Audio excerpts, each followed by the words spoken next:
ओम नमो भगवते वासुदेवाय। ओम नमो भगवते वासुदेवाय। तद्विद्धि प्रणिपातेन परिप्रश्नेन सेवया उपदेक्षन्ति ते ज्ञानम् ज्ञानिनः तत्त्वदर्शिनः। ओम अज्ञानतिमिरान्धस्य ज्ञानाञ्जनशलाकया चक्षुरुन्मीलितं येन तस्मै श्रीगुरवे नमः। श्रीचैतन्यमनोभीष्टं स्थापितं येन भूतले स्वयं रूपा कदा मह्यं ददाति स्वपदान्तिकं। नमः ओं विष्णुपादाय कृष्णप्रेष्ठाय भूतले श्रीमते भक्तिवेदांत स्वामिनिति नामिने। नमस्ते सारस्वते देवे गौरवाणी प्रचारिणे निर्विशेषशून्यवादी पाश्चात्यदेशतारिणे। वाञ्छाकल्पतरुभ्यश्च कृपा सिन्धुभ्य एव च पतितानां पावनेभ्यो वैष्णवेभ्यो नमो नमः। जय श्री कृष्ण चैतन्य प्रभु नित्यानंद श्री अद्वैत गदाधर श्रीवासादि गौर भक्त वृंद। हरे कृष्णा कृष्णा कृष्णा हरे हरे हरे राम राम राम हरे हरे। हरे कृष्णा। तो सभी का हार्दिक स्वागत।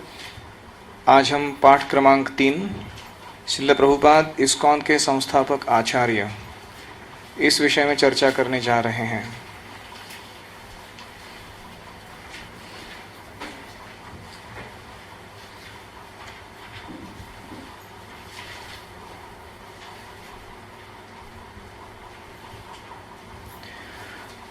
जब हम इस शब्द को बोलते हैं संस्थापक आचार्य, तो आपके मन में क्या आता है? किस व्यक्ति को यह दर्जा दिया जाता है? संस्थापक आचार्य के बारे में क्या ऐसे विशेष कार्य होते हैं जो यह आचार्य करते हैं जो उनके पश्चात आने वाले शायद नहीं करेंगे? ऐसा क्या अनोखा कार्य संस्थापक आचार्य का होता है किसी संप्रदाय में? कोई बताना चाहेंगे? एक संस्था की स्थापना करना, जैसे इस्कॉन, ये तो प्रभुपाद जी ने किया, उनके बाद तो कोई नया करने वाला नहीं। इस्कॉन की संस्थापना। धन्यवाद। यस।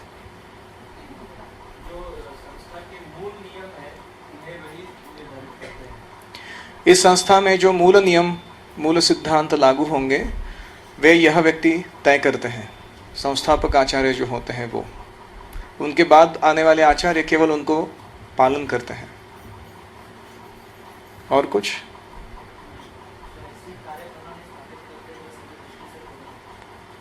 वो ऐसी कार्य प्रणाली को देते हैं जो उस संस्था के कार्य रचना में परिपूर्ण हो। वो उनका विशेष योगदान होता है। अन्य कोई? हम यहां पर देखेंगे अलग अलग अर्थ होते हैं स्थापित करने के। एक सुदृढ़ नींव देना, उपदेशों का आधार प्रदान करना, और पहली बार एक संस्था को उसके अस्तित्व की सुविधा प्रदान करना। तो यह संस्थापक आचार्य के कार्य होते हैं। हम देख सकते हैं कि प्रभुपाद जी उनकी प्रकट लीला के समय भी और अभी उनकी जो अप्रकट लीला है, इस कार्यकाल में भी इस्कॉन के संस्थापक आचार्य बने हुए हैं। क्या आप ऐसे कुछ उदाहरण दे सकते हैं जिससे हम जान सकते हैं कि कैसे, किस प्रकार से अभी भी इस्कॉन के जो अनुयायी हैं वो प्रभुपाद जी के चरण चिन्हों पर ही चल रहे हैं? यस। अभी भी हम प्रभुपाद के ही किताब पढ़ते हैं। वो हमारे आध्यात्मिक जीवन का एक मूलभूत घटक है। हाँ, प्रभुपाद ने जो बताया है, जो एक मूल संरचना दी है, 16 माला, 4 नियम, या साधना या सेवा कैसे करनी चाहिए उसके नियम, वे सारे अभी भी हम इस्कॉन में फॉलो करते हैं, प्रभुपाद जी के अप्रकट होने के बाद भी। और कोई उदाहरण?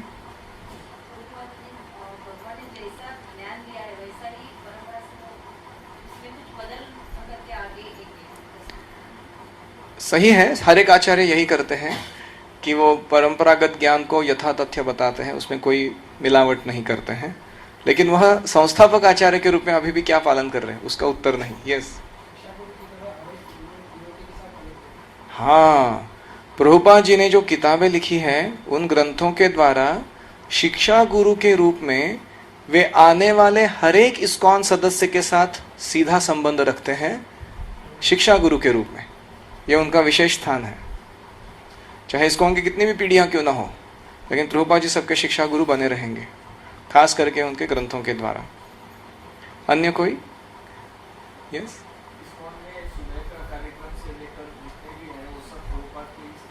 हाँ, सुबह का कार्यक्रम लेकर जिस तरीके से हम भागवत कक्षा करते हैं या वैष्णव संस्कृति का पालन करते हैं, प्रभु जी माता जी कहते हैं, है?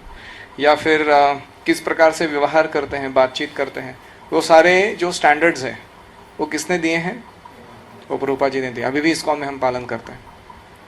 अन्य कोई उदाहरण? क्या चीजें ऐसी हैं जो प्रभुपाद ने बताई थी वो अभी भी हम पालन कर रहे हैं, जिसके कारण हम जान सकते हैं कि प्रभुपाद अभी भी संस्थापक आचार्य है और वे कार्यरत है अभी भी इस्कॉन में। प्रभुपाद जी ने जिस तरीके से हमें प्रचार करना सिखाया, उसी तरीके से हम प्रचार करते हैं। हम गुरु साधु शास्त्र के अनुसार ही बात बोलते हैं। हम उल्टे सुल्टे उदाहरण नहीं देते जो हम यहाँ वहाँ से सुनकर आते हैं। हम केवल परंपरागत आने वाले उदाहरण देते हैं। और जैसे प्रभुपाद जी ने हमें दिखाया कि वैज्ञानिकों के साथ या अलग अलग प्रकार के जो लोग होते हैं उनके साथ कैसे वार्तालाप करना है, हम उनका जो आदर्श है अभी भी पालन करते हैं। अन्य कोई?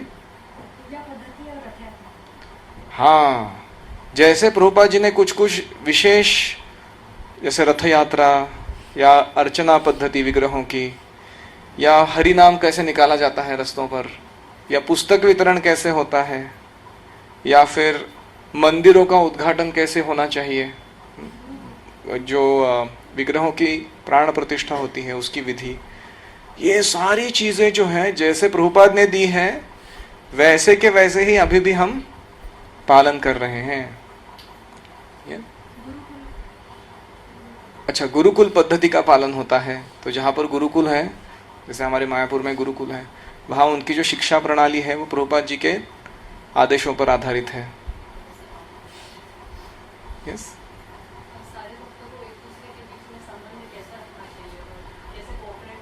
हाँ, सहयोग की भावना या वैष्णव संस्कृति का पालन जो प्रभुपाद जी ने दिखाया है उस प्रकार से हम कर रहे हैं अभी भी। महाप्रसाद, अच्छा, महाप्रसाद बांटते हैं प्रभुपाद के जैसे ही हम खाते भी है और कुछ? हाँ, दीक्षा पद्धति प्रभुपाद जी ने जैसे दिखाया कि गुरु और शिष्य को दीक्षा लेने का जो समारंभ होता है वो कैसे होना चाहिए, वो अभी भी वैसे ही होता है। यस,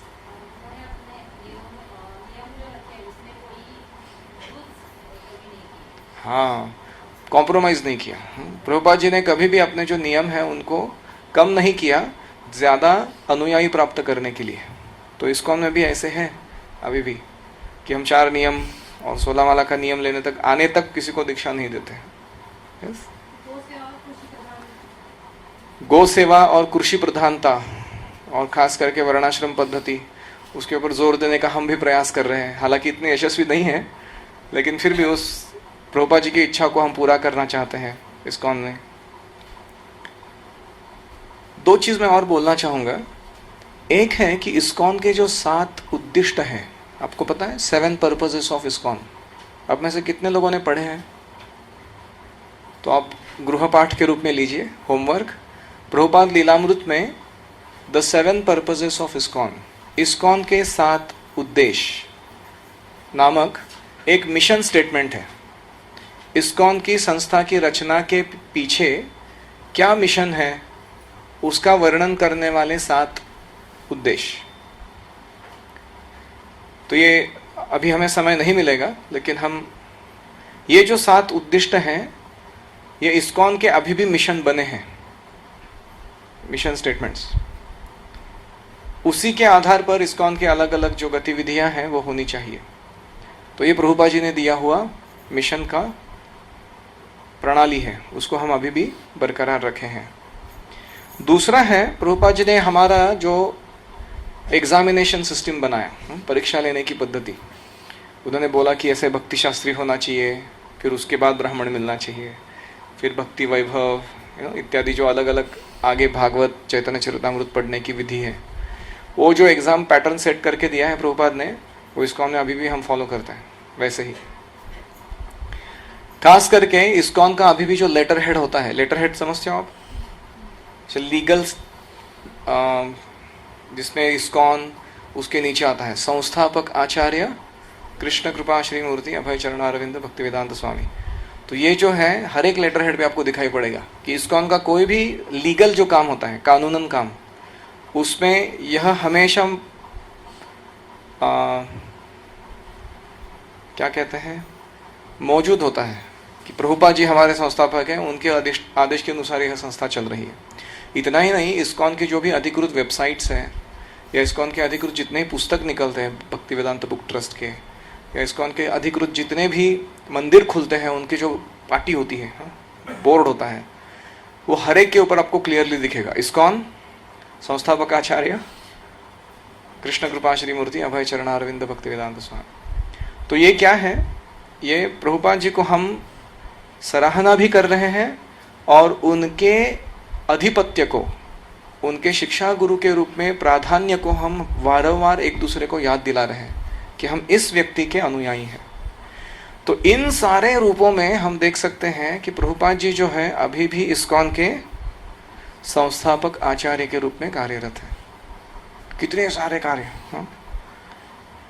तो एक और चीज थी, अभी भी जब भागवत कक्षा होती है या कोई भी सेमिनार क्लासेस होते हैं, तो हर बार बहुत बड़े आनंद से हमारे भक्तगण बताते हैं श्रील प्रभुपाद सेड, है ना, प्रभुपाद ने कहा, क्या कहा, फिर वो बताते हैं उसके बाद। तो हर एक क्लास में ऐसे होता है कि हमारी शिक्षा जो है उसका भी जो नींव है वो प्रभुपाद जी की शिक्षाओं पर ही आधारित है, और हम एक बारंबार बोलते हैं, प्रभुपाद जी को उद्धृत करते हैं कि प्रभुपाद जी ने ऐसे कहा था। तो ये सारे जो हैं, और खास करके जो एडमिनिस्ट्रेशन स्ट्रक्चर है इस्कॉन का, व्यवस्थापकीय प्रणाली, प्रभुपाद के पश्चात जीबीसी, जीबीसी के पश्चात जोनल सेक्रेटरीज, आरजीबी, फिर उसके बाद टेम्पल प्रेसिडेंट्स, फिर टेम्पल प्रेसिडेंट के डिपार्टमेंट हेड। तो ऐसे जो स्ट्रक्चर है वो अभी भी हम फॉलो करते हैं हर एक इस्कॉन मंदिर के अंदर। तो ये सारे जो अलग अलग कार्य हैं ये बहुत महत्वपूर्ण है। इसके द्वारा हम जान सकते हैं कि हम कितने ऋणी हैं प्रभुपाद जी के कि उन्होंने इतना अनुशासित तथा एक योग्य ऐसी प्रणाली को हमें प्रदान किया है, जिसके द्वारा हम एकदम सुचारू रूप से हमारे आध्यात्मिक जीवन को चला सकते हैं। सोचिए, एक सिटी बैंक के बड़े सीईओ थे कोई, वो हाल ही में हमारे इस्कॉन के मंदिर में आए थे, 4:30 बजे आए थे सुबह सुबह। तो देखा उन्होंने, शंख बजा, पट खुले, आरती शुरू हुई, वही गीत गाया गया, वही ट्यून था, वही प्रकार से नृत्य हुआ, उसी प्रकार से वो 4 2 3 7, हाँ, वो भगवान को जो हम आरती करते हैं उसकी पद्धति। वो इतने आश्चर्य कर रहे थे, वो एक दूसरे भक्त को बोले कि मैं तुम्हारे 10 मंदिरों में गया हूँ, अमेरिका में, यूरोप में, भारत में, लेकिन मुझे बहुत आश्चर्य होता है, डॉट 4:30 बजे शंख बजता है, डॉट 4:30 बजे तुम्हारा वो गीत शुरू होता है और आरती शुरू होती है, और आरती की जो सेटअप है, स्टैंडर्ड है, वो वैसे का वैसे बना रहता है।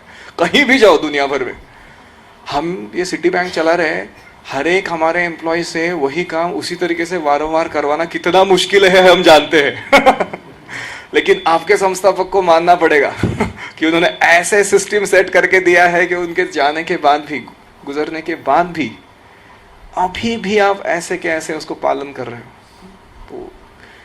तो ये जो सारी गतिविधियां हैं, ये प्रभुपाद की देन है, और इस तरीके से वे अभी भी हमारे संस्थापक आचार्य के रूप में बहुत महत्व रखते हैं। तो हम अभी देखेंगे कि ऐसे प्रभुपाद में क्या विशेषताएं हैं। ये तो इस्कॉन के साथ उनका जो संबंध था उसके बारे में हमने चर्चा की, लेकिन आध्यात्मिक रूप से इतने सारे आचार्य हैं, उनमें भी प्रभुपाद की कुछ विशेषताएं हैं। यूनिकनेस बोलते हैं उसको। प्रभुपाद अनूठे हैं, अनोखे हैं या अद्वितीय हैं, उनके जैसा कोई नहीं। ऐसी विशेषताएं कौन कौन सी हैं प्रभुपाद जी के अंदर? मैं एक उदाहरण दूंगा कि चैतन्य महाप्रभु ने उद्घोषणा की, पृथ्वी ते आचे जत नगर आदि ग्राम सर्वत्र प्रचार होइबे मोर नाम। पृथ्वी के जितने भी नगर ग्राम हैं उनमें सब नगर ग्रामों में मेरे नाम का प्रचार होगा। यह कार्य किसने करके दिखाया? प्रभुपाद जी। ये चैतन्य महाप्रभु की एक विशेष उद्घोषणा है और उसको तंतोतंत पालन कर कर दिखाया है स्वयं श्रील प्रभुपाद ने। ये बहुत उल्लेखनीय है प्रभुपाद जी के बारे में। उनके पूर्ववर्ती आचार्य ऐसे नहीं कि उनसे कम श्रेष्ठ थे, लेकिन वह कार्य प्रभुपाद जी कहते हैं उन्होंने मेरे लिए छोड़ा। एक बार एक प्रभात फेरी, हाँ, मॉर्निंग वॉक में प्रभुपाद जा रहे थे, तो एक भक्त ने उनको पूछा, प्रभुपाद जी ये भक्ति विनोद ठाकुर और अन्य जो पूर्ववर्ती आचार्य हैं वे भी बहुत शक्तिशाली थे, इतने शुद्ध भक्त थे, फिर ये जो चैतन्य महाप्रभु का आदेश है कि सारे जगत में कृष्ण भावना का प्रचार होना चाहिए, यह कार्य उन्होंने क्यों नहीं किया? तो प्रभुपाद जी चलते चलते रुके, अपने लाठी को उन्होंने जमीन में गड़ा दिया और नम्रता से सर झुकाए और बोले कि वे चाहते थे कि इसका श्रेय मुझे मिले और यह कार्य मेरे द्वारा संपन्न हो। तो ये बहुत प्रभुपाद जी का एक विशेष ऐसा स्थान है, हम जान सकते हैं। तो ऐसे आप बताइए, आपको क्या लगता है प्रभुपाद जी में ऐसे कौन से विशेष चीजें हैं जो शास्त्र के द्वारा या कोई आचार्यों के द्वारा बताई गई है, जिसमें प्रभुपाद जी की विशेषता को इंगित किया है उन्होंने?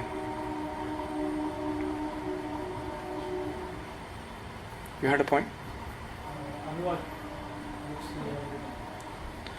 हाँ, प्रभुपाद के जो भक्ति वेदांत तात्पर्य है वो बहुत ही विशेष है। क्यों? क्योंकि कलयुग की जो अलग अलग क्या कहते हैं परिस्थितियां हैं देश काल पात्र के अनुसार, उसमें शास्त्रिक वचनों को, शास्त्र के आदेशों को किस प्रकार अमल में लाना, वो प्रभुपाद जी के तात्पर्य में दिखाई पड़ता है। जैसे पूर्ववर्ती आचार्यों के समय डाइवोर्स नाम का कोई कॉन्सेप्ट नहीं था, या पूर्ववर्ती आचार्यों के समय कोई अबॉर्शन नहीं करता था, या पूर्ववर्ती आचार्यों के समय नारी स्वतंत्रता या क्या कहते हैं हम उसको, equal rights, main women equal rights, या स्त्रियों को भी काम करना चाहिए नहीं करना चाहिए, या स्त्रियां जो है वो आश्रमवासी जीवन जी सकती है कि नहीं जी सकती है, ये सारे प्रश्न कोई उठाता ही नहीं था उस समय में। लेकिन ये युगानुकूल, मतलब कलयुग में आने के बाद ये अलग अलग क्या कहते हैं नए नए परिस्थितियों के अनुसार वो शास्त्रों के जो आदेश हैं उनको कैसे अमल में लाना है, इसके बारे में प्रभुपाद के तात्पर्य बताते हैं, जो पूर्ववर्ती आचार्यों में भी शायद ऐसे नहीं लिखा होगा इन चीज़ों के बारे में। तो ये एक बहुत विशेष है प्रभुपाद के बारे में। अन्य कोई? यस? अन्य आचार्यों में जो संस्थाएं हैं वो आचार्य के जाने के बाद उस तरह से उतनी नहीं चलती, लेकिन प्रभुपाद ने जो संस्था बनाई है वो वैसे ही चल रही है, बल्कि और बढ़ भी रही है। बहुत बार हम देखते हैं अन्य अध्यात्मवादी संस्थाएं होती हैं, उनमें संस्थापक के गुजरने के बाद वो संस्था बहुत हद तक वो समाप्त ही हो जाती है, लेकिन उसका जो शुद्धता थी या प्रचार कार्य था वो इतना जोर शोर से नहीं होता जितना वो संस्थापक के समय होता था। लेकिन अभी हम देखते हैं इस्कॉन में प्रभुपाद जी के जाने के पश्चात भी इस्कॉन का प्रचार प्रसार बढ़ ही रहा है। तो ये बहुत बड़ी विशेषता है। हाँ, प्रभुपाद जी ने से हिप्पी जैसे जो लोग थे, संस्कृतिहीन लोग, उनको कृष्ण भावना प्रदान की, और वो भी एक दो लोगों को नहीं, बड़ी मात्रा में। जैसे जगाई मदाई का उद्धार हम लीला सुनते हैं नित्यानंद प्रभु के द्वारा। प्रभुपाद जी कहा करते थे ये पाश्चात्य जगत में प्रैक्टिकली सारे जगाई मदाई के जैसे, सारे नियम तोड़ते हैं, उल्टे सुल्टे काम करते हैं, और ऐसे लोगों को आध्यात्मिक संस्कृति प्रदान करना। तो कृष्ण शक्ति बिना नहे तार प्रवर्तन। अगर किसी में कृष्ण शक्ति नहीं है तो ऐसे वो हृदय में परिवर्तन नहीं ला सकता इतने पतित जीवों के अंदर। आप सोचिए, अगर आपको 5 हिप्पी या 10 हिप्पी लोग आपके काउंसिलर के रूप में दिए जाएं और आपको बोला जाए कि आप थोड़ा इनका ख्याल रखिए आध्यात्मिक जीवन में, तो क्या गारंटी है हम भक्ति में बचे रहेंगे? हम उनके जैसे बन जाएंगे कुछ समय के बाद। लेकिन प्रभुपाद में ऐसी शक्ति थी कि वो सबको पकड़कर भगवत धाम ले जाने में सक्षम थे। वो कभी क्या कहते हैं, दुर्बल नहीं हुए कलियुग के या जो असत संग है उसके प्रभाव में आने के कारण। तो ये प्रभुपाद जी के अंदर बहुत विशेष शक्ति थी। प्रभुपाद जी के अंदर बहुत सहनशीलता थी। उन्होंने जो सहन किया कोई नहीं कर सकता। कोई आचार्य ऐसे, जैसे वो सैली अग्रवाल थी, उसके घर में मांस रखा जाता था फ्रिज के अंदर, उसी में प्रभुपाद जी अपने आलू रखते थे। क्या करें, दूसरा कोई मार्ग नहीं है खाने के लिए। और इतने सारे उदाहरण है प्रभुपाद जी के, उन्होंने क्या क्या सहन नहीं किया। एक बार कुछ भक्त थे, सैन फ्रांसिस्को मंदिर, जगन्नाथ जी की स्थापना हुई थी। तो एक दिन प्रभुपाद जी दर्शन करने आए मंदिर में शाम को, तो देखा विग्रह ही नहीं है ऑल्टर में। तो उन्होंने पूछा कहाँ गए भगवान? तो नए नए भक्त थे, अभी भी भक्त बने थे। उन्होंने बोला वो कुछ दूसरे डिवोटीज हैं, उनको घुमाने के लिए बीच पर लेके गए। तो प्रभुपाद जी ने कहा ये क्या है, स्थापित विग्रह को ऐसे उठा कर लेके नहीं जाते हैं। वैसे हम वो कथा जानते हैं, श्याम सुंदर प्रभु जब जगन्नाथ बलदेव का विग्रह बना रहे थे प्रभुपाद के आदेश पर, तो प्रभुपाद जी देखने गए उनके अपार्टमेंट में कैसे बना रहे। तो वहां जाने के बाद उन्होंने क्या देखा, बलदेव जी के सर पर सिगरेट का पैकेट रखा हुआ था। ये नए नए थे, सैम उनका नाम था तब। तो प्रभुपाद जी ने उसको देखा, कुछ बोले नहीं। उन्होंने निर्देश दिए कि काम कैसे होना चाहिए आगे जाकर, और उसको बहुत प्रोत्साहन दिया। और जब निकलने का समय आया तो प्रभुपाद जी ने कहा, please do not allow a small stick of tobacco to come in between you and Krishna. ये तंबाकू की छोटी नली है, ये तुम्हारे और कृष्ण के बीच में आने मत देना। इतना ही बोलकर वो चले गए। और श्याम सुंदर प्रभु बताते हैं कि उसके बाद मैंने सिगरेट पीना छोड़ दिया। तो प्रभुपाद जी में एक विशेष था कि वो ऐसे लोगों को भी प्रचार कर सकते थे। हम देखते हैं कि हम कितना तंग करते हैं लोगों को, जब वो हमको पता चलता है कि वो नियम पालन नहीं कर पा रहे। तो हमारे इस्कॉन में खूबी है ऐसे कि आप अभी भी प्याज लहसुन खाते हैं और जाके उधर ही चुबाएंगे उसको इंजेक्शन। सहनशीलता नाम का प्रकार नहीं हमारे अंदर। लेकिन प्रभुपाद जी जो है वो ऐसे ऐसे लोगों को भक्ति में लेकर आए, ये विशेष है। जैसे हम सुनते हैं मृगारी को बनाया नारद मुनि ने भक्त, या वाल्या को बनाया वाल्मीकि। तो ऐसे ही प्रभुपाद जी ने जाकर पाश्चात्य जगत के ऐसे सारे लोगों को भक्ति में लाकर आचार्य तक बना दिया। तो ये उनका विशेष योगदान है। इससे हम जान सकते हैं कि प्रभुपाद के अंदर कृष्ण शक्ति कितनी संचारित है प्रचार करने के लिए। और कोई विशेषता? यस, हरि नाम का प्रचार, ये बहुत विशेष है प्रभुपाद के अंदर। उन्होंने जो ये संस्था की स्थापना की वो केवल हरि नाम के द्वारा। प्रभुपाद जी कहते हैं मेरे पास 2 ही पूंजियां थी, गुरु के आदेश पर विश्वास और हरि नाम में विश्वास, बस। और कोई भौतिक मेरे पास संसाधन नहीं थे। इन्हीं के ऊपर मैंने ये सारे संस्था को खड़ा किया। और कुछ आपने देखा उस दिन वीडियो में इतना सारा प्रभुपाद के बारे में?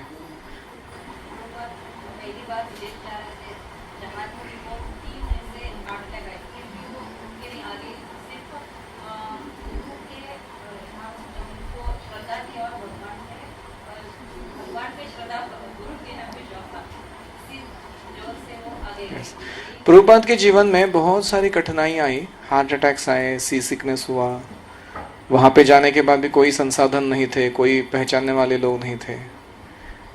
ऐसे एक लीलामृत में एक प्रकरण आता है, अरण्य रुदन, क्राइंग अलोन इन वाइल्डरनेस, कि प्रभुपाद कैसे दिल्ली में या अमेरिका में शुरुआत के दिनों में अकेले बहुत भरसक प्रयास करते थे भक्त बनाने के लिए, लेकिन कोई उनको प्रतिसाद नहीं दे रहे थे। फिर भी प्रभुपाद ने छोड़ा नहीं। 40 साल तक उनको यश नहीं मिला। 1922 में मिला ना गुरुजी को, भक्तिसिद्धांत सरस्वती को। उसके बाद 1966 में उन्होंने इस्कॉन स्थापन किया, और उसके बीच में वो शांत नहीं बैठे थे वो बहुत प्रयास कर रहे थे प्रचार करने के लिए। तो अगर आपको सेवा दी जाए कोई और उसमें आपको 40 साल यश नहीं आएगा तो आप क्या करोगे? तो इसीलिए कहा जाता है कि शुरुआत में हमारी जो टेस्ट होती है वो होती है टेस्ट ऑफ कंसिस्टेंसी। क्या हम लगातार दृढ़तापूर्वक भक्तिमय कार्यों में जुटे रहते हैं या नहीं? हर दिन मंगल आरती करना, हर दिन जपा करना, हर दिन, ये हमारा पहला टेस्ट होता है। बहुत लोग इसमें ही फेल होते हैं और बाद में जब विशेष यश आता है, सक्सेस, तो दूसरी टेस्ट आती है, वो है टेस्ट ऑफ ह्यूमिलिटी, नम्रता की परीक्षा। तो प्रभुपाद जी को बाद में भगवान ने इतना यश प्रदान किया, 108 मंदिर बने, सारे महत्वपूर्ण शहरों के अंदर इतने सारे अनुयायी बने, वो इतने प्रभावशाली लोग थे उनमें से कुछ। फिर भी प्रभुपाद नम्र थे, उन्होंने कभी श्रेय अपनी तरफ नहीं लिया, या तो श्रेय गुरु को देते थे या अपने शिष्यों को देते थे। तो ये था नम्रता। किसी ने कहा कि प्रभुपाद जी स्वयं भगवान है, तो प्रभुपाद जी ने उनको निष्कॉन से निकाल दिया, बोला ये गलत प्रचार नहीं करना तुम यहाँ। तो कहने का तात्पर्य यह है कि प्रभुपाद जी ने भगवान के द्वारा जो भी समस्याएं उनके जीवन में आई, उसको इस प्रकार से उन्होंने उत्तीर्ण किया कि हम जान सकते हैं कि उनका जो विशेष ऐसा जो व्यक्तित्व है वो उससे उभर कर आता है। अन्य कोई? यस,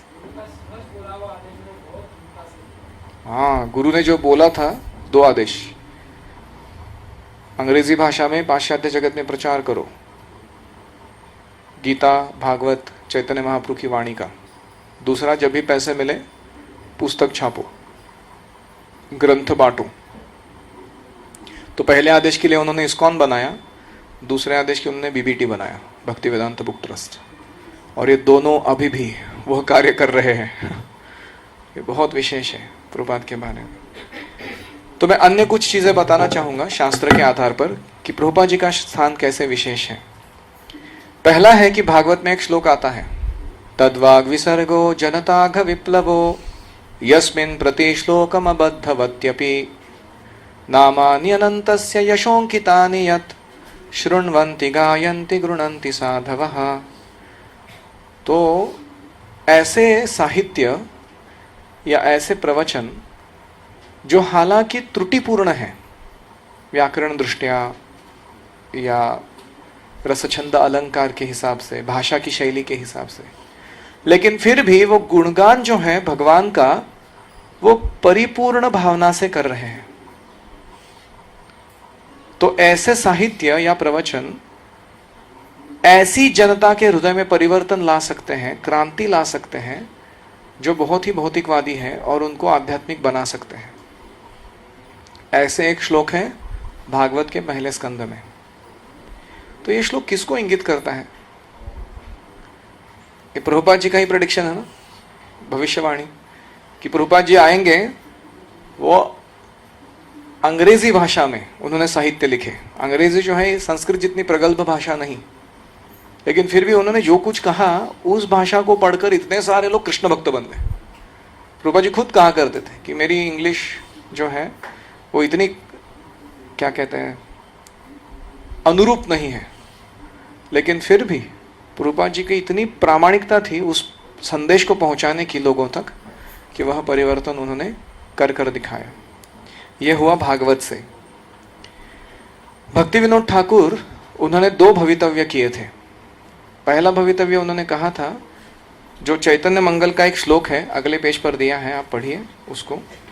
मोर भक्त सेनापति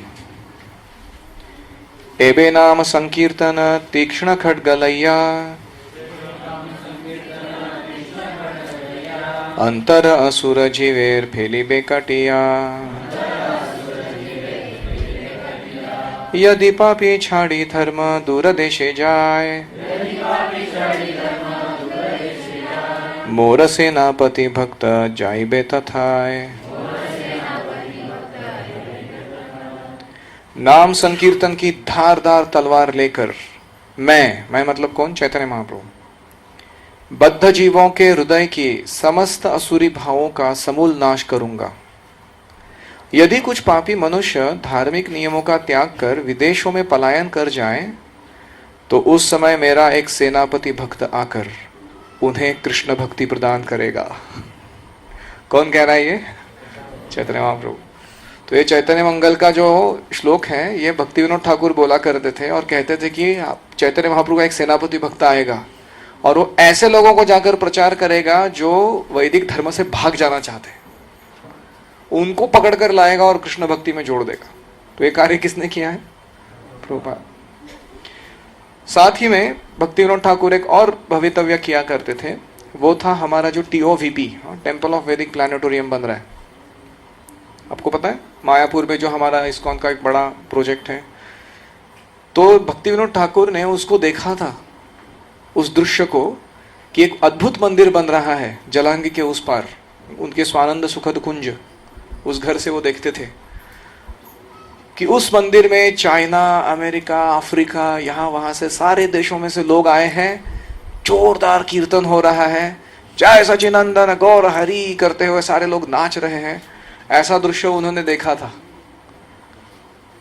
तो वे हमेशा कहते थे जो सेनापति भक्त आएगा उसके द्वारा यह कार्य होगा कि ऐसा एक अद्भुत मंदिर निर्माण होगा जिसमें चैतन्य महाप्रभु के संदेश को पालन करने वाले सारे जगत के लोग एकत्रित आएंगे और कीर्तन करेंगे। तो ये भी जो भविष्यवाणी है वो साकार करने वाले प्रभुपाद जी हैं। एक और प्रभुपाद जी ने किया, वैज्ञानिक लोग जो थे उन्होंने जनता की श्रद्धा को हड़प कर लिया था। मतलब क्या है, उनके विरुद्ध जाकर अगर आप कुछ कहते उन दिनों में, तो लोग आपको मानते थे कि आप अवैज्ञानिक हो या आप पिछड़े हुए हो। तो वैज्ञानिक लोग जो हैं श्रद्धालुओं को आशंकित करते थे भगवान के अस्तित्व के बारे में, लेकिन प्रभुपाद जी जाकर ऐसे प्रचार किए, वो वैज्ञानिकों को आशंकित करते थे उनकी श्रद्धा के बारे में। भौतिकवाद की श्रद्धा, भौतिकवाद के ऊपर उनकी जो श्रद्धा है उसमें ही उनको आशंका उत्पन्न करते थे। तो ऐसा जो घमासान प्रचार है वो किसी अन्य आचार्य ने नहीं किया है। इस प्रकार से अलग अलग जो गतिविधियां हैं प्रभुपाद की, या उनका जो ग्रंथ लिखने का, प्रचार करने का तरीका है, वो बहुत ही अनूठा है, यूनिक है। और इसीलिए हमारे अंदर उनके प्रति श्रद्धा, उन आदर और खास करके आदेश पालन की भावना, acceptance of authority of Prabhupada, वो बढ़नी चाहिए। और इसी के द्वारा हम उत्तरोत्तर आध्यात्मिक जीवन में प्रगति कर पाएंगे। तो यहाँ पर हमने प्रश्न पूछा था, क्यों इस्कॉन के अनुयायियों को श्रील प्रभुपाद के प्रति विशेष श्रद्धा होनी चाहिए? तो इसीलिए हमने इतने सारे उदाहरण दिए। तो अभी हम देखेंगे कि ऐसी क्या चीजें हैं जिनको अगर हमने ध्यान में नहीं रखा तो आगे जाकर प्रभुपाद जी का जो स्थान है संस्थापक आचार्य के रूप में, उसमें बाधा आ सकती है। आप समझ रहे हो प्रश्न? ऐसी क्या चीजें हैं जिनको हम पालन नहीं करेंगे तो आगे चलकर इस्कॉन में प्रभुपाद जी को जो स्थान है संस्थापक आचार्य के रूप में, उसमें बाधा आएगी। ऐसे कुछ उदाहरण दे सकते हो आप? क्या करने से ऐसे हो सकता है कि प्रभुपाद जी की जो पोजीशन है वो मिनिमाइज हो जाएगी संस्थापक आचार्य के रूप में? यस प्रभु।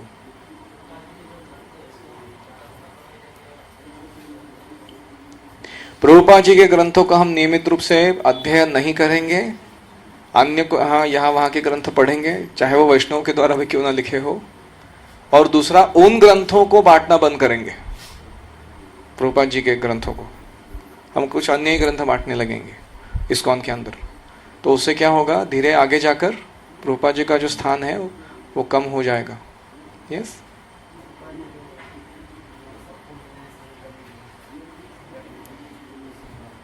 प्रभुपाद जी ने अपने गुजरते समय आदेश दिया था, your love for me will be seen by how you cooperate with each other. तुम्हारा प्रेम मुझ पर जो है वो कब दिखाई पड़ेगा, तुम कैसे एक दूसरे के साथ सहयोग करते हो। तो अगर हम यह सहयोग नहीं करेंगे प्रभुपाद की खुशी के लिए, और हम अपना अपना ही कुछ करना चाहेंगे, सेपरेट एजेंडा बोलते हैं उसको, कॉमन एजेंडा नहीं, तो उसके द्वारा ऐसे हो सकता है। अन्य कोई? You had a point? सिर्फ अपने गुरु को ही श्रेष्ठ मानना, तो अगर हम वैसे ही करते रहेंगे तो एक पॉइंट का हम प्रभुपाद जी की साइड करके सिर्फ अपने गुरु को। यस। कभी शिष्य हो सकता है कि अपने ही गुरु को बड़ा माने, इतना बड़ा माने कि प्रभुपाद जी बाकी सारे अन्य गुरु उनको क्या कहते हैं, उनके स्थिति को कम महत्व दे। तो उससे क्या हो जाएगा, उनका जो प्रचार कार्य है या उनका जो प्रदेश है जहाँ पर वो प्रचार करते हैं, वहाँ पे प्रभुपाद जी का महत्व कम हो जाएगा। तो हमें हमेशा ध्यान में रखना चाहिए कि हमारा जो गुरु प्रेम है वो हम अपने हृदय में और हमारे ही गुरु बंधुओं के बीच में जो प्राइवेट सत्संग होते हैं उसमें व्यक्त कर सकते हैं। लेकिन जब इस्कॉन के अंदर आते हैं, मंदिरों के अंदर या अन्य भक्तों के संपर्क में जो अन्य गुरुओं के शिष्य हैं, तो हमें ऐसे नहीं करना चाहिए कि हम हमारे गुरु को बढ़ावा दे रहे हैं। हमको प्रभुपाद जी का गुणगान करना चाहिए, और हो सके तो अन्य गुरुओं को सराहना करनी चाहिए। तो उससे क्या होगा, आपसी भाईचारा और जो सहृदयता है, सौहार्दता है, वो बढ़ेगी भक्तों के बीच में। बहुत सुंदर। यस।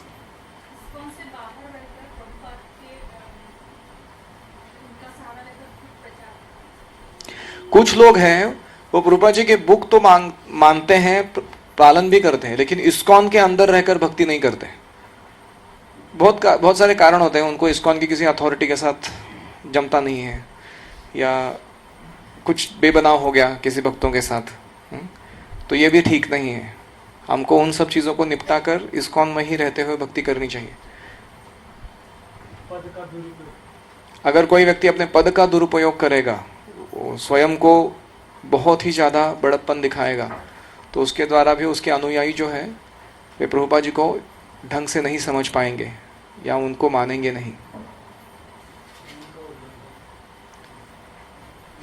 प्रभुपाद जी के द्वारा दिए गए नियमों का उल्लंघन करना, प्रभुपाद जी ने जो स्टैंडर्ड सेट करके दिए हैं उसको फॉलो नहीं करना, तो ये भी प्रभुपाद जी के पोजीशन को मिनिमाइज करने के समान है।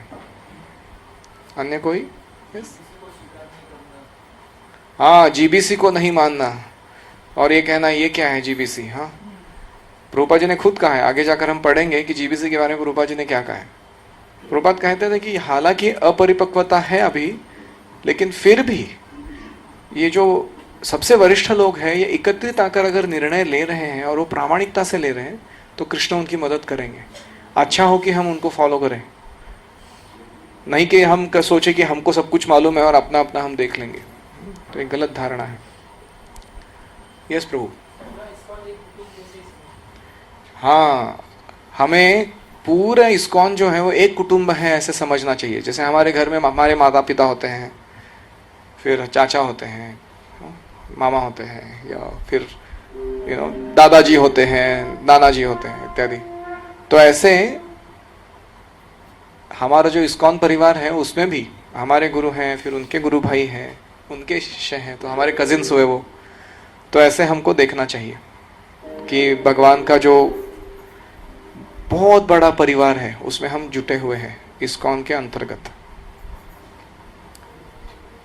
ठीक, तो ये जो आपने बताया ये आप कृपया व्यक्तिगत जीवन में तो पालन कीजिए ही, लेकिन साथ ही में अगर कोई अन्य भक्त इसमें चूक रहे हैं तो बहुत ही प्रेम से या योग्य तरीके से आप उनको मार्गदर्शन दीजिए कि ऐसे होना चाहिए, जिससे द्वारा हम सारे एक कुटुंब बनकर अच्छे से सेवा कर सके। तो भविष्य में इस्कॉन का क्या होगा, इसका भी एक हम थोड़ा चर्चा करना चाहते हैं। यहां पर प्रश्न पूछा गया है, इस्कॉन संस्थापक आचार्य श्री प्रभुपाद का भविष्य में भी अग्रगण्य शिक्षा गुरु बने रहना सुनिश्चित करने के लिए हम क्या क्या कर सकते हैं। हमने देखा कि क्या नहीं करना चाहिए, लेकिन हम क्या कर सकते हैं। आप मानते हो कि इस्कॉन के केंद्र बिंदु जब तक प्रभुपाद बने हुए हैं तब तक हमको कोई बाधा पहुंचा नहीं सकता है, लेकिन अगर हम व्यक्तिगत रूप से किसी अन्य चीज को केंद्र बिंदु में लाकर रख देंगे तो हो सकता है कि हम एक दूसरे के साथ सहयोग नहीं करेंगे। तो ऐसी कौन सी चीजों को हमें बरकरार रखना चाहिए इस्कॉन में, जिसके द्वारा प्रभुपाद जी का अग्रगण्य शिक्षा गुरु का स्थान बना रहे? क्या लगता है आपको?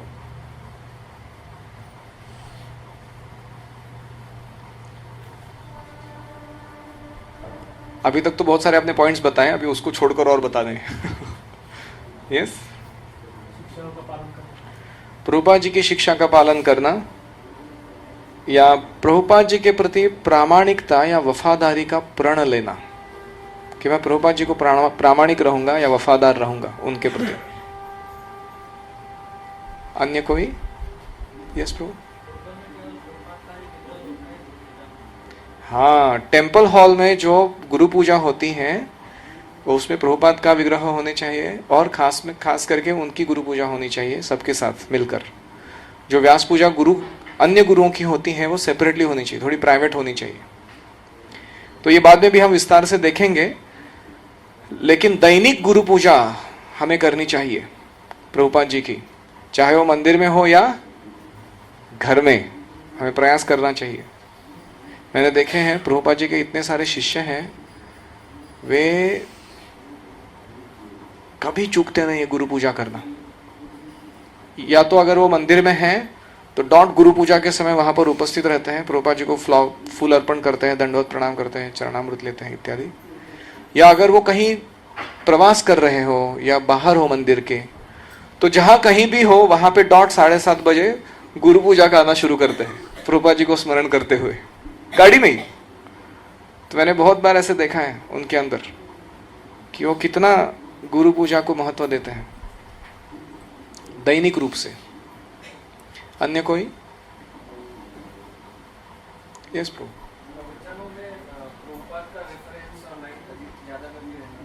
यस, प्रभुपाद जी का जो वक्तव्य है वो अभी भी हमें वारंवार हमारे प्रवचनों में वैसे के वैसे बताना चाहिए, और हमें ये भी बताना चाहिए कि प्रभुपाद जी की शिक्षाओं को हम उद्धृत कर रहे हैं।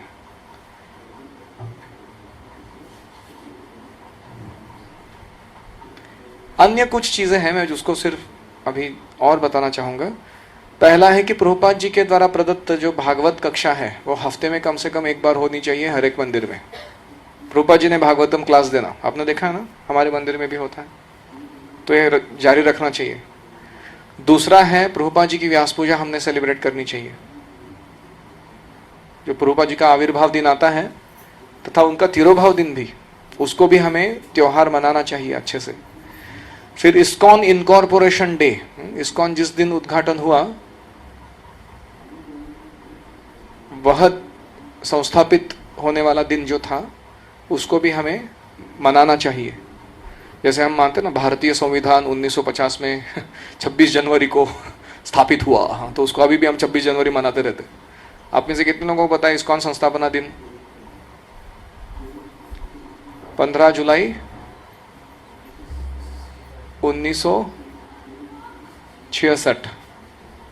तो अभी हम 50 साल पूरे करने वाले हैं अगले 2016 में, 2016 50 वर्ष। हाँ, तो हमें लगना चाहिए कि कुछ तो महान कार्य हो रहा है यहाँ पर हमारे संस्था के द्वारा। साथ ही में जैसे हमने पहले भी बोला, प्रभुपाद जी के ग्रंथों का वितरण करना चाहिए और उनको पढ़ना चाहिए बहुत नियमित रूप से। अन्य सारे ग्रंथ जो हम पढ़ते हैं एक सन्यासी बता रहे थे, जैसे हम खाना खाते समय राइस दाल सब्जी चपाती वो मेन होता है, फिर अचार चटनी पापड़ और इत्यादि जो होते हैं वो साइड आइटम होते हैं। हम अचार पापड़ चटनी को मेन आइटम नहीं बनाते और ये राइस दाल सब्जी चपाती को साइड आइटम नहीं बनाते, है ना। ऐसे प्रभुपाद के ग्रंथ पढ़ना वो कैसा है, राइस दाल सब्जी चपाती वो मेन है, और अन्य जो ग्रंथ पढ़ते हैं वो कैसा है, वो थोड़ा साइड आइटम्स के जैसे हैं। तो हमें ये भूलना नहीं चाहिए। कभी कभी बहुत बार ऐसे होता है, भक्त लोग इतना इधर उधर का पढ़ते रहते हैं कुछ कुछ, और उनको पूछो अगर कितने दिन हो गए प्रभुपाद का बुक पढ़ के, तो उनको याद भी नहीं आता है, शायद 2 साल हो गए बुक उठाए हाथ में। तो ऐसे नहीं होना चाहिए। ठीक है, अभी हम प्रभुपाद जी का यह आखिरी वाक्य पढ़कर विराम देंगे इस सेशन को। मैं श्री चैतन्य महाप्रभु का संदेश वाहक मात्र हूँ, ऐसे प्रभुपाद कह रहे हैं। मेरे प्रवचनों पत्रों पुस्तकों की प्रशंसा करने के लिए मैं आपको धन्यवाद देना चाहूँगा। वे मेरे शब्द नहीं हैं। जैसा कि मैंने पुनः पुनः आपसे कहा, गुरु शिष्य परंपरा के माध्यम से मैंने संदेशवाहक के रूप में बिना कुछ जोड़े या घटाए श्री चैतन्य महाप्रभु के संदेश को आप तक पहुंचाया है। इसी प्रकार यदि आप इस संदेश को आगे बढ़ाएं तो यह दिव्य परंपरा यथावत बनी रहेगी और जनसाधारण को अत्यंत लाभ होगा।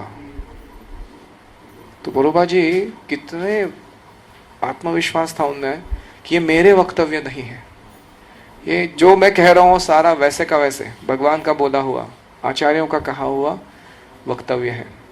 तो पाठ के विषय, पाठ क्रमांक 4। हाँ, 1 मिनट, उसके पहले किसी का कोई प्रश्न है पाठ क्रमांक 3 के बारे में? यस प्रभु जी।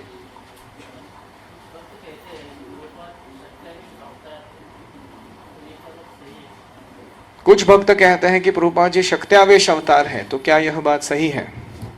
मैंने भी सुना है बहुत सारे सन्यासियों से, प्रभुपाद जी के शिष्यों से, कि नित्यानंद प्रभु का एक विशेष आवेश उन्होंने अगर किसी जीवात्मा में प्रदान किया हो, जो चैतन्य महाप्रभु के समय में नियमित रूप की बात थी कि बहुत सारे पार्षद गण थे नित्यानंद प्रभु के, जो नित्यानंद प्रभु के ही आवेश में आकर जोर शोर से प्रचार करते थे और बहुत यशस्वी थे उनके प्रचार कार्य में।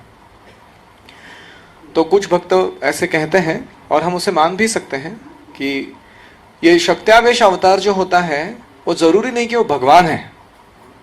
शक्त्यावेश अवतार होते हैं वो जीव होता है जिस जीव के अंदर भगवान ने अपनी विशेष शक्ति का आवेश किया हो और उसके द्वारा शक्ति प्रदत्त होने के कारण वो महानतम कार्य कर पा रहा हो, उसे भी शक्त्यावेश अवतार कहा जा सकता है। जैसे हमारे बुद्ध अवतार जो थे वो भी शक्त्यावेश अवतार हैं। तो इस तरीके से हम अगर देखते हैं कृष्ण शक्ति विना नहीं तार प्रवर्तन, कि भगवान की शक्ति का आवेश होने के द्वारा ही जीव ऐसे महानतम कार्य को कर सकते हैं। तो उस हिसाब से देखा जाए तो यह सही है, ऐसे हम मान सकते हैं। अन्य कोई प्रश्न? 7 पर्पसेस ऑफ इस्कॉन क्या है? लेकिन अगर आप प्रभुपाद लीलामृत हिंदी में पढ़ते हो तो वहाँ पर आपको मिल जाएगा ये कि इस्कॉन संस्था के 7 उद्दिष्ट। तो भगवत भक्ति का ज्ञान, कौशल्य और मूल्य हर एक जीवात्मा तक योग्य प्रशिक्षण के द्वारा प्रदान करना, ये पहला उद्देश्य है। दूसरा उद्देश्य है गीता और भागवत में जिस प्रकार कृष्ण भावना का वर्णन है उसी कृष्ण चेतना का विकास हर एक में करना प्रचार के द्वारा। तीसरा उद्दिष्ट है भक्त समाज को एकत्रित लाना और हम कृष्ण भगवान के गुणात्मक अंश है इस भावना का उन्हें विकास करना। चौथा संकीर्तन आंदोलन, मतलब हरे कृष्ण मंत्र का जो संकीर्तन होता है उस आंदोलन को प्रशिक्षित करना लोगों को उसमें और उसका प्रचार करना। चैतन्य महाप्रभु ने जैसे दिखाया संकीर्तन कैसे होता है उसी मार्ग पर हमें चलना है। पांचवा कि इस्कॉन के सदस्यों के लिए अत्यंत सुंदर भगवान की सेवा में समर्पित अलग अलग सुविधाओं का निर्माण करना, जैसे मंदिर या नामहट्ट कार्यक्रम इत्यादि इत्यादि, यूथ हॉस्टल्स या जो भी हम बनाते हैं ऐसे सुविधाएं, ऐसे अलग अलग चीज़ों का निर्माण करना। फिर छठा है कि भक्तों को एकत्रित लाना और उनको सरल जीवन, उच्च विचार और एक नैसर्गिक जीवन शैली का पालन करने के लिए प्रेरित करना। और सातवां है कि ये सारे जो ऊपर दिए गए उद्दिष्ट हैं उनको प्रकट करने के लिए अलग अलग प्रकार के पब्लिशिंग्स, मीडिया, प्रिंट मीडिया या पुस्तकें, मैगजीन्स इत्यादि के द्वारा जो प्रचार कार्य है उसको और बढ़ाना, पुस्तक छापना इत्यादि। तो ये 7 उद्दिष्ट हैं इस्कॉन के। मैं अभी, हमारे पास समय नहीं है, लेकिन मैं हमारे ब्रह्मचर्य आश्रम में हमेशा जब नए भक्त ज्वाइन करते हैं उनके लिए कार्यक्रम लेता हूँ, उसमें ये प्रश्न पूछता हूँ मैं उनको कि इन 7 गतिविधियाँ जो दी गई है उनमें से कौन सी गतिविधियाँ तुम्हारे हृदय को सबसे ज़्यादा छूती है, वो बताओ। कभी हो सकता है कि सातों के सातों छू जाए तो उसको तुम अपने जीवन के समर्पण के द्वारा कैसे समाज के कार्य, सेवा में या इस्कॉन की सेवा में लगाने के लिए तुम क्या एक्शन प्लान करने वाले हो व्यक्तिगत जीवन में, वो लिखो। आचार्य का जो विजन है, दृष्टि है, उसको हमें पकड़ना चाहिए और उसको हमें मूर्त स्वरूप देना चाहिए, तभी हम शिष्य कहलाते हैं हमारे गुरु के।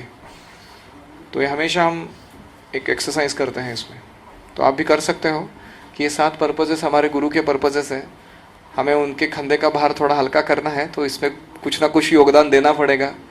तो वो योगदान क्या रहेगा मेरी ओर से, तो आप थोड़ा सोचिए, अलग अलग कार्यों को लिखिए जो इन 7 उद्दिष्टों को सफल करने में हमें करने चाहिए। तो अभी हम अगला एक पाठ लेंगे, पाठ क्रमांक 4।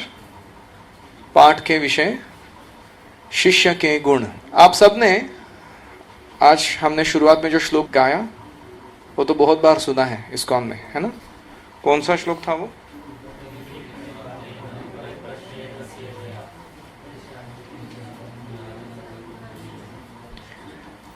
तो मैं आपसे पूछना चाहूंगा, क्या बता सकते हो कि शिष्य के अंदर कौन से गुण महत्वपूर्ण हैं जो होने चाहिए?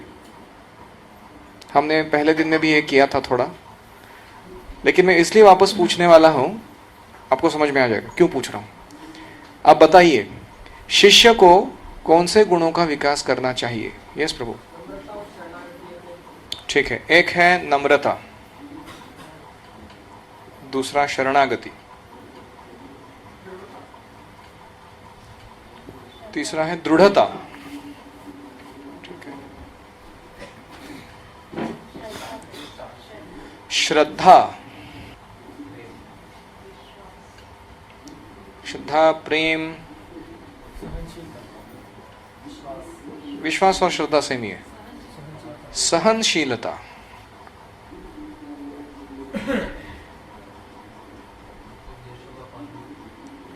आदेश पालन, ओबीडियंस, और कुछ? हाँ, इंद्रिय संयम, आत्म संयम,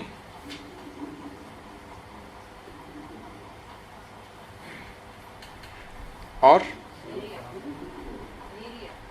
धैर्य, उत्साहात, निश्चयात, धैर्यात, तत्कर्म प्रवर्तनात्, बहुत सारा लिस्ट है हमारे पास। मैं आपको थोड़ा बताता हूं मैं क्या कर रहा हूं, ताकि आप मेरे को उस दिशा के भी कुछ कार्य बताइएगी। पहला है प्रणिपात, दूसरा है परिप्रश्न, तीसरा है सेवा, और चौथा है सत्यपरायणता।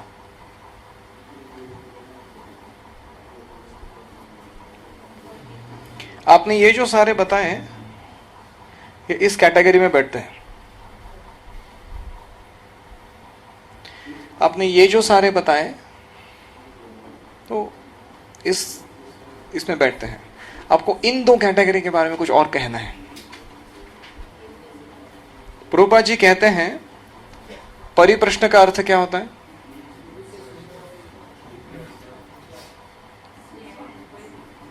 परिप्रश्न, परिपूर्ण प्रश्न क्या होता है? हाँ, अंग्रेजी में उसको रिलेवेंट इंक्वायरी ऐसे कहते हैं। आपने सुना है शब्द रिलेवेंट इंक्वायरी और एब्सर्ड इंक्वायरी।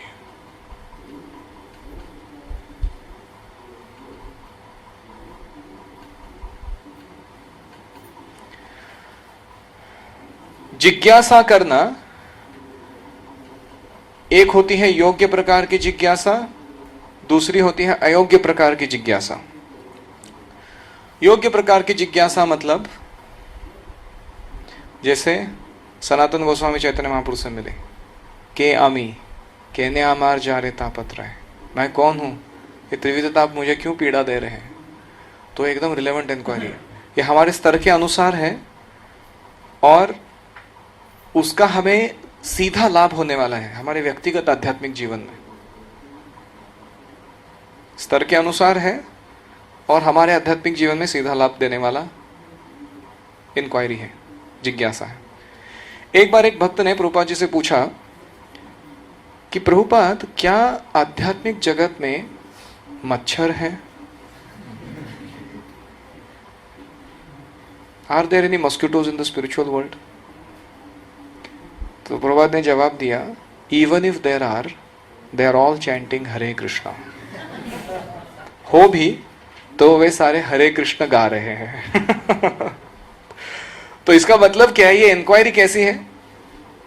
ये अब्सर्ड इंक्वायरी है। एक बार किसी ने पूछा था कि बलराम जी का राधा रानी के साथ कैसा संबंध है? प्रभुपाद जी ने कहा, नन ऑफ योर बिजनेस। तुम अपने स्तर के प्रश्न पूछो, तुम उल्टे सुलटे कुछ भी अपना भयंकर अथा तो भयंकर जिज्ञासा ओ ऐसा दिमाग मत चलाओ। तो ये एक बहुत महत्वपूर्ण गुण है शिष्य के अंदर, परिप्रश्न। प्रश्न जो पूछता है उसका भी क्वालिटी बहुत जबरदस्त होना चाहिए। इसका उत्तम उदाहरण है परीक्षित महाराज। उन्होंने क्या प्रश्न पूछा? आजीवन व्यक्ति का क्या कर्तव्य होना चाहिए और खास करके मृत्यु के समय उसका क्या कर्तव्य होता है, वो बताइए।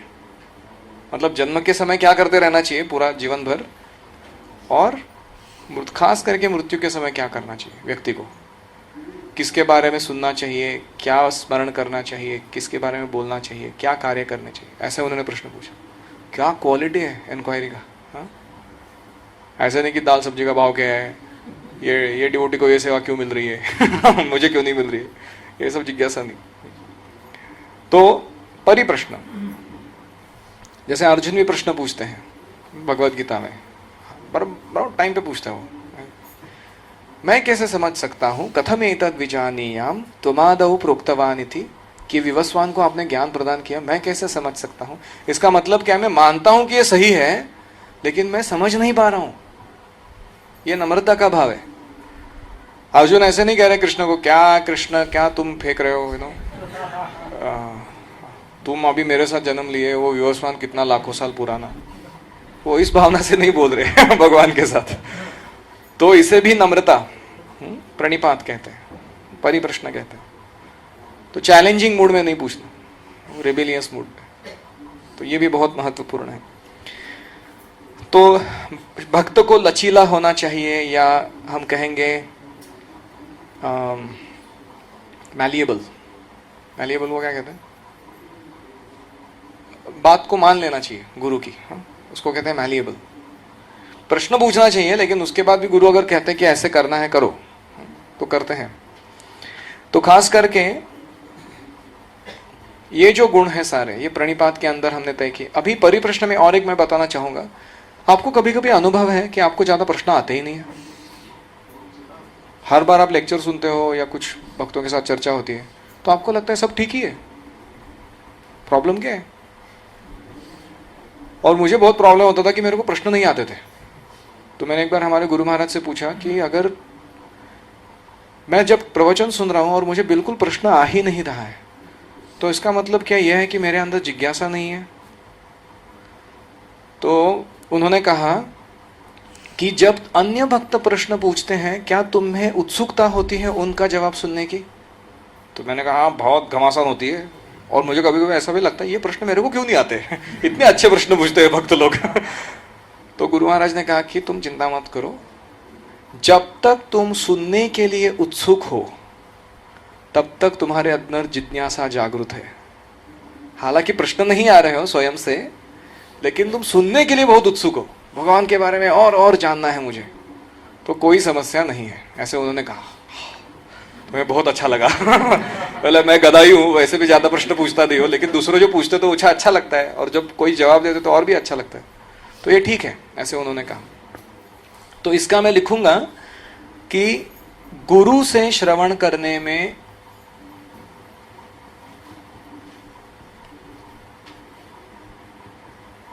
उत्सुकता, ये भी इसका ही एक अंग है परिप्रश्न का।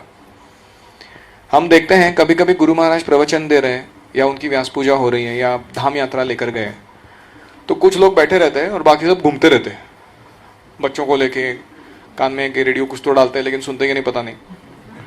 लेकिन यहाँ वहाँ जाओ, ब्रह्मांड भ्रमिते, और कितने लोग सुनते हैं पता नहीं। तो उत्सुकता, हमें उत्सुक होना चाहिए। गुरु अगर कहीं प्रवचन दे रहे हैं, शिक्षा गुरु है, दीक्षा गुरु है, तो लगना चाहिए अंदर से कि मुझे आकर सुनना है भगवान के बारे में। तो ये बहुत जरूरी है परिप्रश्न के रूप से। तो ये उत्सुकता हमें प्रोत्साहन प्रदान करेगी, पोषण प्रदान करेगी आध्यात्मिक जीवन में। और एक दूसरा गुण बहुत महत्वपूर्ण है, सत्यपरायणता। परम सत्य क्या है यह जानने की जिज्ञासा, और परम सत्य को अपने जीवन में उतारने की चेष्टा। To live by truth and to want to know truth, इसको कहते हैं सत्यपरायणता। इसके अलग अलग भाग होते हैं। पहला है प्रामाणिक संवाद या प्रामाणिक संबंध गुरु के साथ।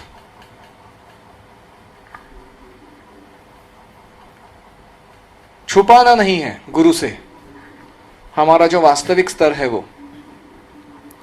जैसे हम देखते हैं ध्रुव की कथा है ना। ध्रुव जब नारद मुनि ने कहा घर चले जाओ, माता ने थोड़ा अपमान कर दिया तो क्या हो गया, ज्यादा बुरा नहीं मानते, छोटे बच्चे हो, बाद में भूल जाओगे, और हमको सबको सहन करना चाहिए और क्षमा भी कर देनी चाहिए, जाओ घर। तो ध्रुव ने ऐसे नहीं कहा कि मैं जाऊंगा। ध्रुव ने कहा क्या, आप जो उपदेश दे रहे हो वो सही है, उसमें त्रुटि नहीं है, लेकिन वो मेरे हृदय में नहीं बैठ रहा है, क्योंकि मेरा हृदय जो है क्षोभ, प्रतिशोध की भावना से जल रहा है। तो मुझे आप ऐसा कोई मार्ग बताओ जिसके द्वारा मैं ऐसा स्थान ग्रहण करूं जिसको कोई मुझे हिला नहीं सकता जहां से।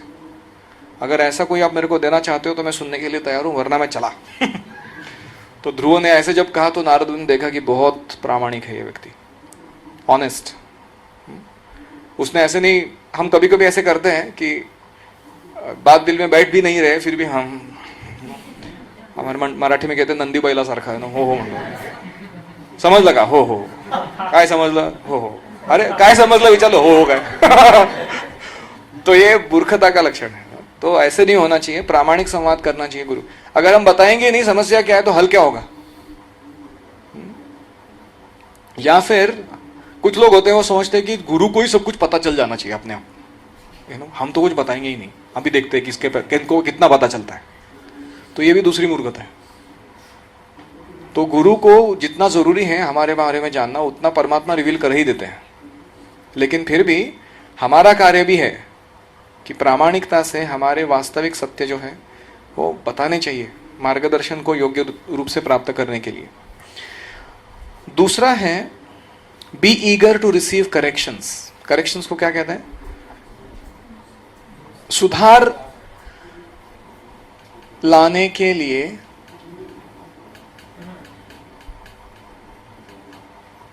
उत्सुक रहना।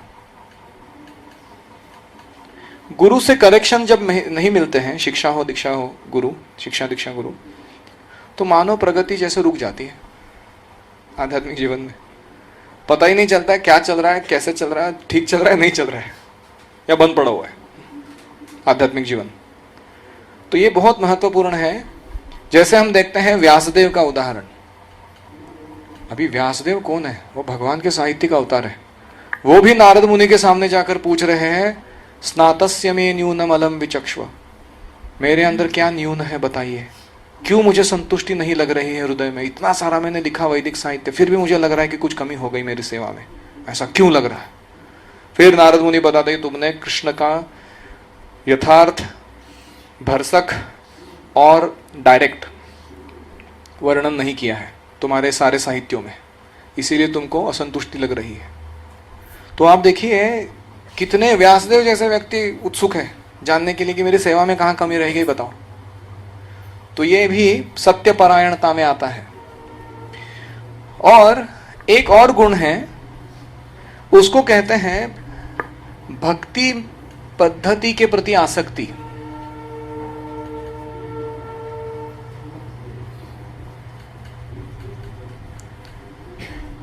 फलों के प्रति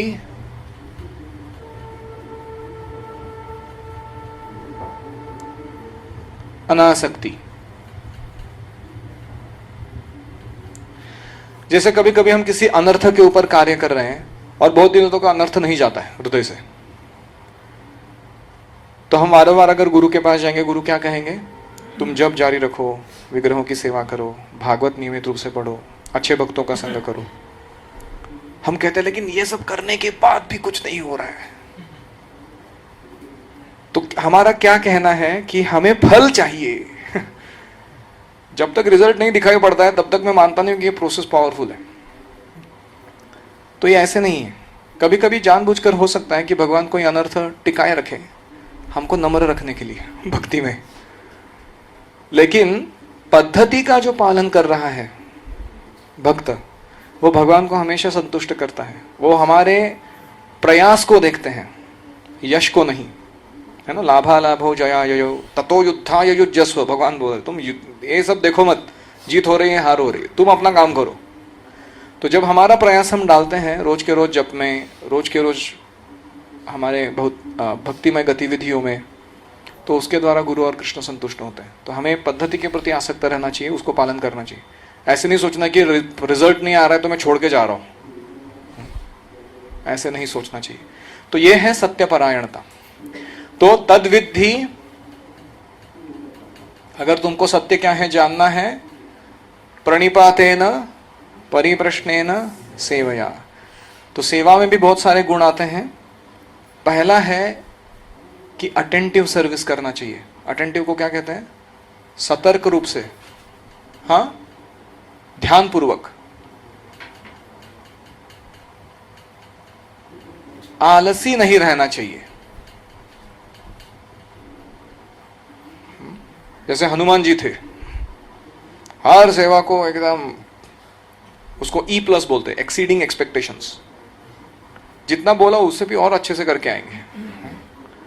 तो उनका खासियत थी। उनको बोला था कि सीता जी को जाके ये अंगूठी देकर थोड़ा सांत्वना देकर आ जाओ।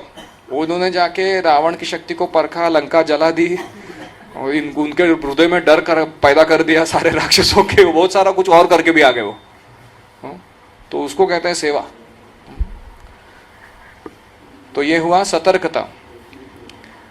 दूसरा महत्वपूर्ण है रिस्पॉन्सिबल, जिम्मेदार रूप से सेवा करना। कभी कभी क्या होता है, भक्त लोग सिंसियर होते हैं लेकिन जिम्मेदार नहीं होते। आपने देखा है? अगर उनको बोलो कि आप कल आओगे चरणामृत बांटने के लिए, हाँ आऊंगा, और फिर उधर देखो आइन टाइम पे कोई खड़ा नहीं रहा है, तो आप जाके उनको पूछो क्या हो गया? बोला प्रभु जी वो क्या हो गया, मेरा एक दूसरे भक्त ने किचन में सेवा दे दी प्रभु जी, फिर मैं उसको करने चला गया प्रभु जी, फिर ये ध्यान में नहीं रहा कि मैं इधर बांटने के लिए चरणामृत में खड़ा रहना था। तो ये सिंसियर है, ऐसे नहीं कि वो अप्रामाणिक है, लेकिन उसको समझ में नहीं आ रही रिस्पॉन्सिबिलिटी का मतलब क्या है। जिम्मेदार रूप से करना चाहिए, बोला ना करेंगे तो करना चाहिए। तो ये दूसरा है सेवा के अंदर। और एक महत्वपूर्ण है, वो है प्लीजिंग सर्विस एटीट्यूड। भक्तों को, भगवान को संतुष्ट करने की भावना से सेवा करना। सो संतुष्ट करने की सेवा भावना, कृष्ण को, गुरु को, वैष्णवों को। ये जो सेवा भावना है वो सेवा के जितनी ही महत्वपूर्ण है। अगर हम सेवा करते हैं लेकिन उसमें सेवा भावना नहीं होती है तो उसका वास्तविक जो फायदा है हमें नहीं मिलता। तो इसीलिए ये सारे गुणों को भक्तों को हमेशा मन में रखना चाहिए। जब हम ये करते हैं तो क्या होता है, प्रणिपात करने से हमारे अहंकार को हम मिथ्या अहंकार से सत्य अहंकार में बदल देते हैं। परिप्रश्न करने से हमारे अज्ञान को हम आत्मज्ञान में परिवर्तित कर देते हैं। और सेवा करने से हम इंद्रियों के द्वारा भगवान को जानना छोड़कर स्वयं भगवान स्वेच्छा से कैसे प्रकट होंगे, साक्षात्कार प्रदान करेंगे, उसके ऊपर निर्भर करते हैं। तो इसीलिए ये प्रणिपात, परिप्रश्न, सेवा और सत्यपरायणता, ये जो गुण हैं ये हर एक शिष्य में होने चाहिए। तभी जाकर जो भक्ति में आने का वास्तविक लाभ है उसे प्राप्त होगा। तो हम यहां पर विराम देंगे। किसी का कोई प्रश्न है?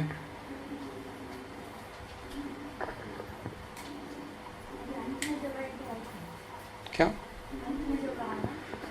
प्रणिपात के द्वारा हमारा जो मिथ्या अहंकार है वो सत्य अहंकार, मैं दास हूं, मैं बॉस नहीं हूं ये भावना को बढ़ाता है, अहंकार का शुद्धिकरण। परिप्रश्न के द्वारा अज्ञान जो है वो आत्मज्ञान में परिवर्तित होता है। अज्ञान था, पहले कुछ पता ही नहीं था क्या हो रहा है, अभी व्यक्ति पूरा आत्मज्ञानी होता है, उसको समझ में आने लगता है कि क्या चीज़ है, स्वतत्व क्या है, पर तत्व क्या है, साधन साध्य तत्व क्या है, वो सब समझ में आने लगता है। और सेवा के द्वारा ज्ञाने प्रयास मुदपास्य नमंत एव, ब्रह्मदेव कह रहे ना कि ज्ञान प्रयास को छोड़ो, भगवान को तर्क के द्वारा जानने का प्रयास, सेवा करो। तुम जितनी ज्यादा सेवा करोगे, सेवोन्मुखे ही जिह्वादौ स्वयमेव स्फुरति अधः, अपने आप भगवान प्रकट हो जाएंगे तुम्हारे लिए और तुम्हें दर्शन प्रदान करेंगे, साक्षात्कार प्रदान करेंगे। तो वो सेवा के द्वारा ही हो सकता है, सेवा से साक्षात्कार प्राप्त होता है। जो थियोरेटिकल नॉलेज होता है हमारा, पुस्तकी ज्ञान, वो वास्तविक ज्ञान साक्षात्कार के सहित, ज्ञानम विज्ञान सहितम, वो प्राप्त हो जाता है। ठीक है?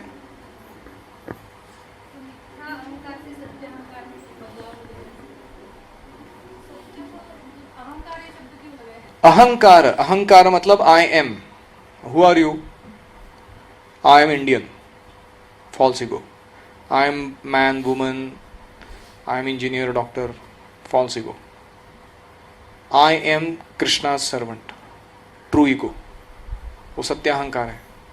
अहंकार मरता नहीं है। I am, who are you, वो आई एम रहता है हमेशा, लेकिन मैं पहले अभी सोच रहा हूँ कि I am this something nonsense, वो मिथ्या अहंकार है। जीवेर स्वरूप होय कृष्णेर नित्यदास, वो क्या है? सत्य अहंकार है, वो हमेशा टिका रहता है।